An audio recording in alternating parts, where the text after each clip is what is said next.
So the Miami Dolphins battled to a draw with the Bears on Sunday. The great news is Tua Tagovailoa walked off the field in one piece and under his own power. Because it's clear after the dreadful showing Zach Wilson and Quinn Ewers had with their first cracks at taking the reins of McDaniel's offense, they are going to need a lot of work. The bad news? That would have to be Elijah Campbell's knee injury and Alexander Mattison's scary-looking top-of-the-head landing, which saw him leave the game. Thankfully, initial reports from Mike McDaniel sounded like Campbell's injury was not of the catastrophic variety. But the news did not turn out well for Mattison. It looks like he will be missing the entire season, resulting from that awkward landing after being hit. He's already had surgery on his neck while still in Chicago. Prayers out to that young man for a quick and painless full recovery. He had been shining in camp, so it's a doubly bad situation. But the show must go on, so on to some observations. We have to start with the quarterbacks. Tua was Tua. In control, effective, and precise. Especially for his first live action since the hip injury ended his season last year. Zach Wilson? I have to say I was sorely disappointed. He's supposed to be the rocket-armed former first-round pick who has seen plenty of game reps as a starter. But what did we get? A 6'2" deer in the headlights who kept holding the ball way too long? But the most inexcusable thing he did was short-hop a throw to an all-alone Tanner Conner in the end zone. Instead of the power of a wide-open fire hose we were promised and expecting, it was more like a leaky faucet on that money play. To borrow a line from Matthew McConaughey in A Time to Kill, now, imagine it was Tua. It would have broken social media. Next up, Quinn Ewers. There's no real way to put lipstick on a 5 for 18 showing with no touchdowns and 2 fumbles, with one being a backbreaker at the goal line. But he's a rookie, so I'll try. Drops were definitely an issue, which would have taken some of the ugliness out of his completion percentage. And these were his first live-fire reps in McDaniel's timing-based offense, the wordy play calls, an away environment, and a lot of shuffling pieces. So I'll cut him way more slack than Zach. But if he's the football-first guy with an excellent work ethic he says he is, and we've been led to believe, I expect substantial improvement in every preseason game going forward. So we'll see. Next up, the rest of the offense. The offensive line was up and down. The starters seemed to hold their own for the most part, although that big fat stall at the goal line was a deja vu moment. The backups were better than they were last week, and I expect steady improvement as each of the new guys get more reps. So I'm not panicking, yet. Jonas Avai-Naya showed some power and nastiness, but he's got some fundamentals to improve. The good news is he already knows. At his post-game press conference, he flat out said his pad level needs improvement. So he's self-aware.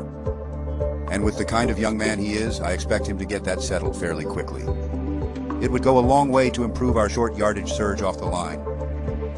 On the skill position side, the Washington brothers both had themselves a day.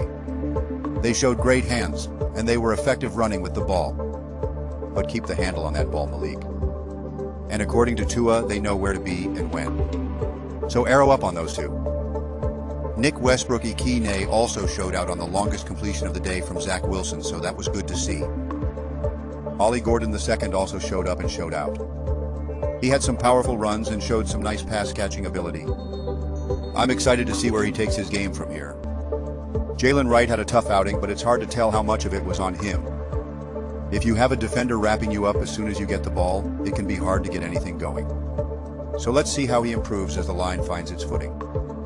Devon Achane also showed up with some nice runs and a stellar 7.3 average on 3 carries. Alexander Mattison was also balling until that wild upside-down tackle which saw him land awkwardly on his head. But it is now known it will cost him the entire season. It's a sad situation because I was definitely looking forward to seeing what he would bring to the team this year. Ollie's role may have just gotten bigger. Everyone else was fairly nondescript. So on to the defense. Miami's starters were bringing the heat. Jalen Phillips, Bradley Chubb, and Chop Robinson all looked like salivating wolves ready to devour their prey. I think they are going to be ferocious this year if they can all stay healthy. Willie Gay Jr. continued his knack for making big plays. Everyone was wondering if the way he's been balling in practice would translate to the real games. And even though it was only preseason, it looks like the answer will be a resounding yes. First-round pick Kenneth Grant was also flashing, but most impressive was his relentless motor for a man his size. He was chasing down ball carriers and making plays all along the line and down the field, never quitting on the play. It was nice to see, but he still has some work ahead of him to be a constant and relentless force. Derek McClendon II also made his presence noticeably felt throughout the game. His name was heard a lot, including for a sack. So kudos on an impressive showing for someone in a deep position room trying his heart out to make the team. Grayson Murphy had a sack of his own after an impressive camp so far, but I couldn't help but notice a lack of energy on some plays. He has to keep that motor constantly revving if he wants to crack the lineup. Someone I did notice was Zeke Biggers.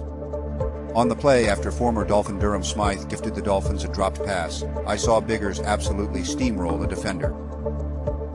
Couple that with his enormous wingspan and field goal blocking special teams prowess, and I think he has a leg up on making the squad.